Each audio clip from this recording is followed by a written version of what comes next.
So let's look at some types of movements. So linear motion is referred to as gliding motion.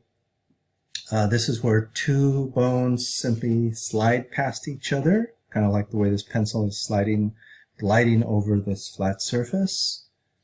Examples would be within the wrist, the carpals, and the ankles and the tarsals, and the clavicle and the sternum. Angular motions, there's abduction and adduction. And here spelling is critical because it's just one letter difference and they mean opposite things. Abduction is movement away from the longitudinal axis, in this case the midline of the body. Here the upper limb, the arm, is being moved away from the body, so that's abduction. Or the leg here is being moved away from the midline, longitudinal axis, that's abduction. Notice the same thing with the wrist. Abduction is moving away from that linear longitudinal axis. That would be abduction. And then adduction is the opposite, movement towards the longitudinal axis. Here, if you're dropping the arm back towards the body, that's adduction of the arm, or adduction of the leg, lower limb, back towards the midline, longitudinal axis, or adduction of the hand, in this case, moving it back towards the longitudinal axis. More angular motions, flexion, extension, and hyperextension. So flexion, you're tending to decrease the angle of a joint. So if you're standing straight up, looking straight ahead, your head, neck, and torso are in a straight line, 180 degrees. But if you flex your neck or the head, you're decreasing that angle. The arm, if you flex at the elbow or flex the forearm from a straight line here, you're decreasing the angle. Okay? You can do the same thing at the wrist, flex at the wrist. At the lower extremity, flexion of the lower extremity, the leg, you're bringing your foot forward. Notice you're decreasing that angle. Extension is the opposite, increasing the angle. If you're extending the head or neck, you're bringing it back. Or if you're extending the thigh or lower limb, you're bringing it back, opposite direction of flexion, or extending the forearm at the elbow, bringing it back towards a straight line, or extending the wrist like so. And then hyperextension, extension beyond the anatomical position. So you can hyperextend the neck, for example.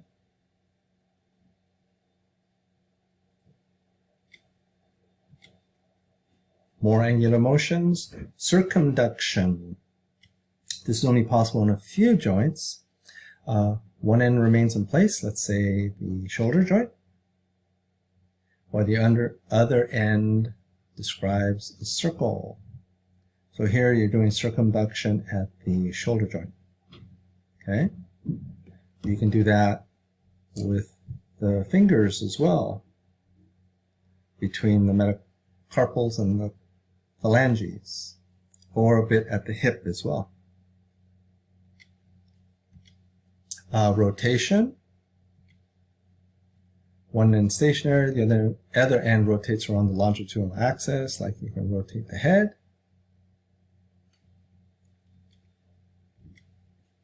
Head rotation. Now there's lateral and medial rotation. Lateral is also called external rotation of a limb. So if you're putting your hand in the anatomical position to face forward, that's lateral or external rotation. If you do it the other way, medial or internal rotation. The same thing with the lower limb.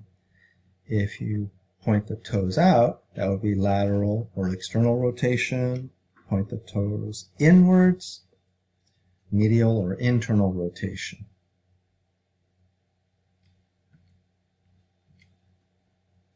The forearm has a special terminology for pronation and supination. So pronation, Forearm rotates to the prone position, palm down, like so. And if you do that, notice what happens. If the elbow is stationary, the radius rotates over the ulna during pronation. Supination is the opposite. It brings the radius and ulna in parallel position. The palm is anterior, facing forward, or palm up if the elbow is bent. Supination, palm up. It's like if you were going to pick up, asking for soup, and you were to hold it in your hand, you'd have to supinate your forearm and bend the elbow some to be able to hold the soup in your palm of your hand. So notice we saw this earlier. Pronation, supination. Pronation, supination. Okay? Pronation, supination. The elbow stationary. The only thing that's moving here, besides the hand and the wrist, is going to be the radius. Rotates over. The round head on the radius. Okay? The ulna is stationary during pronation and supination. Moving towards the feet. At the ankle. Eversion and inversion. Eversion, the sole of the foot is kind of facing outwards. Inversion, the sole of the foot is kind of facing inwards. Okay? So if you were to twist your ankle, which of these is most likely to occur? Eversion or inversion? Inversion is the most common cause of a twisted ankle. Okay? Dorsiflexion, plantar flexion. Dorsiflexion, you raise the toes to elevate them, and with plantar flexion, it's the opposite. Drop the toes, raising the heel. So when you're taking a step forward, you're moving your foot forward, you have to do dorsiflexion, otherwise your toes would drag and catch on the ground. Then your heel hits down, right? Your calcaneus. Then you take a step, and when you push off with your foot to walk forward, to push forward, you're doing plantar flexion, to push off with the ball of your foot and your toes to propel yourself forward. Okay? Or if you're standing on tiptoe or looking over a fence or something, plantar flexion. The hand, the pollex, the thumb, can do opposition, meaning it can move such that you can touch your other fingers. And reposition is putting it back into the anatomical position. So a lot of movement ability with the thumb. The head, vertebral column, lateral flexion, bending to the right or left, whether it's at the neck or in the torso. Side bends, okay, you're doing lateral flexion to the right or to the left, right, beyond the anatomical position. At some other joints here, protraction is movement of bodily position, bodily structure anteriorly in a horizontal plane. So you can protract your jaw, your mandible, you can jut it forward a little bit. Retraction is moving it back. And you can move it back beyond the anatomical position. It's a little weird, but you can do that. Elevation is moving upwards. If you're going to bite down or chew on gum, you have to elevate the mandible or the jaw. And then depression is the opposite, dropping the jaw. Like if you're going to open your mouth, they'll stick the piece of gum in your mouth. Okay? These movements are also possible at the scapula, the shoulder blade. Okay? Elevation up, depression down, protraction and retraction. So protraction, anterior direction. So that means that scapula moves forward. It's like if you were to reach way ahead in front of you and even move your hand further across your body. That scapula does go forward. It protracts. And if you bring the shoulder blade back, like you want to touch your shoulder blades, you are retracting the shoulder blades, or the scapula. Scapulae, plural. Okay? And there's even rotation possible with the scapula. Upward rotation and downward rotation. Don't worry about that. But if you remember, the shoulder joint, which includes the scapula, is very movable. That's just because this pectoral girdle is attached to the axis, the axial skeleton, in only one spot, right? The sternal end of the clavicle on the manubrium of the sternum. Okay, jumping into synovial joints. Okay, so that gliding plane joints on flat surfaces, you find those in the carpals, tarsals, and the sternoclavicular joint right here. Manubrium of the sternum, the clavicle. That is a gliding or plane joint. Okay. Don't worry about the monaxial, biaxial, etc. Just what we have up here in text. Hinge joints, like you see here. The elbow is a classic hinge joint in the knee. The TMJ joint, temporomandibular joint. It's not on here, but it is. Anyway, oh, there it is. TMJ joint, the jawbone, elbow, knee, and interphalangeal joints. That means the joints within your fingers, within your digits, not the knuckles, like if you're going to punch someone, but the interphalangeal joints just within the fingers, right? They only move in one plane. A hinge joint. Here's the humerus and the ulna. Trochlear notch on the trochlea of the humerus, trochlear notch of the ulna. Pivot joints. Kind of cone-shaped surfaces. Atlantoaxial joint. C1, atlas. C2, axis, hence atlantoaxis joint. And the proximal radial ulnar joint.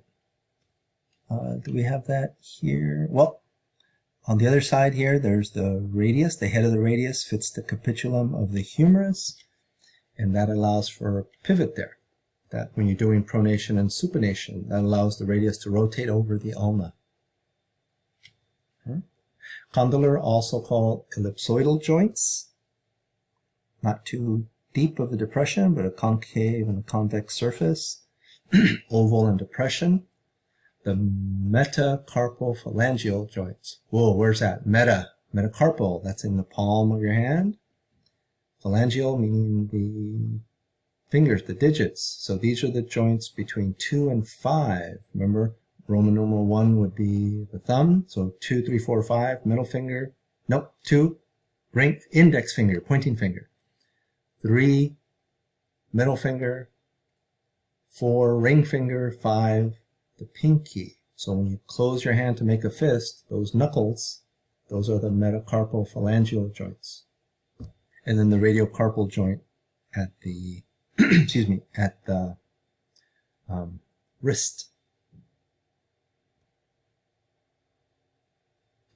And because of the joint, biaxial, don't worry about that term, but because of the joint structure, there's a lot of movement possible in this joint. All right, saddle joints.